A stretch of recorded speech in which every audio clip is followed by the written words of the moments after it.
Autofilled.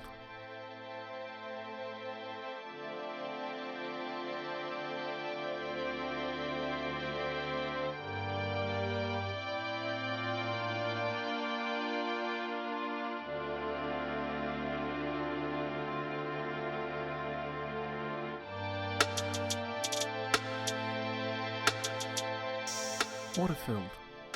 Hey guys, it's Will. Welcome to the channel. I'm a part-time day trader trying to become a full-time. As you guys saw the live trade, I did take a position of the ES break over 6008 and it was a break and retest long. I tried it, attempted it, and it failed. This was actually on the Friday, but I did not record it for the last week review. I am going to break it down now and show you why I thought this was the best A+ setup of the week or the Friday, and it didn't work out. I kept telling myself this is so A+, and I'm okay with the loss because if the trade is so A+ and you took a shot, it's not always going to win, and that's okay. But after reviewing, after back testing, I understood why I did lose a trade, and I could keep telling myself this trade is so A+, which I still believe it is, or it can be an A+ setup, but it's because the NASDAQ level on the supply level, the divergence in the market, the discrepancies in the market, and that is why I lost. And that is why I think I have to put the NASDAQ back on my charts and watch two markets and just not one market.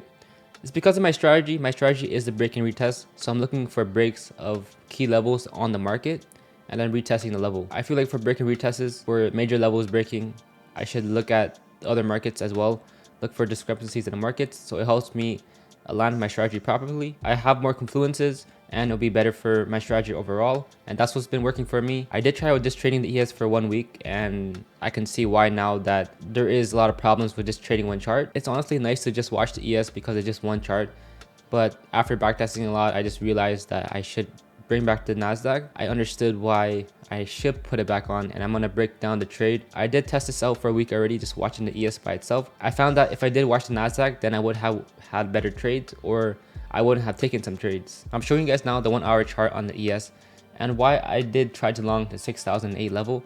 You can see 6008 right here.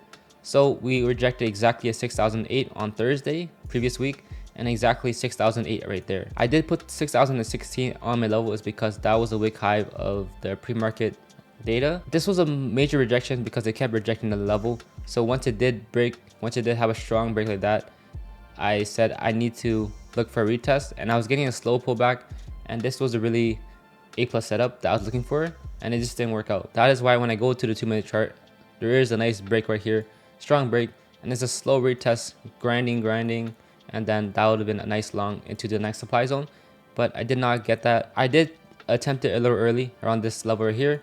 I did get it early because I didn't know if the 6016, since that was a big high, could have just brought the market higher. I did take it a little early, but I knew that the risk and the proper pullback would have been the 6008 level.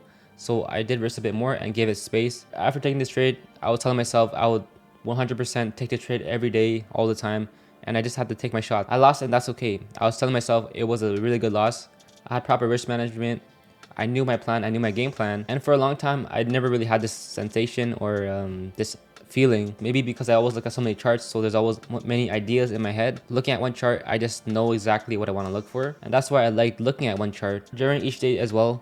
I wasn't even looking at the NASDAQ at all, but I had my levels from the previous week, and it's kind of funny because the levels, I never touched it, and sometimes I would look at the levels just to make sure that there is no divergence. Now backtesting and looking back at the charts, I can see like there's 2 divergences in the market, maybe a bit more, and this is why I should look at the NASDAQ. And I'm going to show you guys the NASDAQ right now. Here's the 30 minutes on the NASDAQ, and I did not touch my levels. This was still from the previous week. I had a range on my NASDAQ. It was 21,860 and 21,815. This supply level I got was at 21,860, and the day I took the ES trade was exactly this level right here, which was 21,860. Going into the 2-minute chart, this was 21,860. What happened on the ES? It broke up like this. It started slowly retesting the level, but right now the NASDAQ is right at the supply zone right here, and I was telling myself this is an A+ setup. But if I looked at the NASDAQ is right at the supply zone, and yes, it could break, but we are in a major supply zone in the market. And yes, I can tell myself the ES broke a key level on the market and it was retesting it,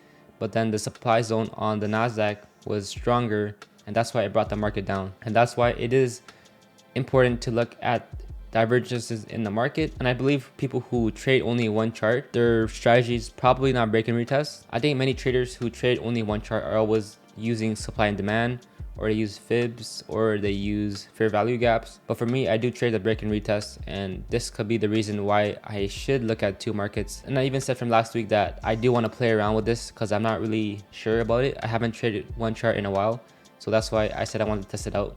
And I did test it out for a week. I'm seeing a lot of discrepancies in the market, so that's why I do want to watch these two markets again, and we'll see how it goes. If you guys remembered from last week, when I did take this trade on the ES, which was 59.56, I did take a short on this level, and it was a supply zone right here, and it didn't work properly, and I decided to put my stop loss to break even.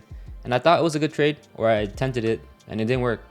And the market was stronger, so I was like, okay, it's fine. Looking at the 1 hour on the ES, why I decided to short that position, because I saw this wick here, this rejection here, and it was rejected on the previous day. So I was like, maybe this can reject again, because it kept rejecting multiple times, and data came out and it was still rejecting. So that's why I did try shorting this level again. But here's the thing, let's look at the NASDAQ real quick. Here's the NASDAQ now, and look at the NASDAQ. This was my level, and I haven't even touched it at all. And guess what? We finally broke above this demand or supply zone. We broke it above, and we're holding it right now. We're holding it, and that's why the market was strong. But for some reason, I was shorting the market. If I was looking at the NASDAQ, I would have shorted in the first place, and I would have longed it. In the last week, there was two discrepancies in the market since I didn't look at the NASDAQ, and that is why I did lose a trade, and I also did miss a trade. So moving forward, here's what I'm going to do. I'm going to be looking at the charts like this. So the NASDAQ will be on the left side, and the right side will be the ES, and I'm going to look at both markets and just do what I normally do. Basically, I'm looking at the same charts now, but I just removed the QQQ and the SPY, and I'll be trading off of these futures right here. And what I like to say is, how you do one thing is how you do everything. Keep staying disciplined, keep staying consistent, and let's just get 1% better every day, and I'll see you in the next one.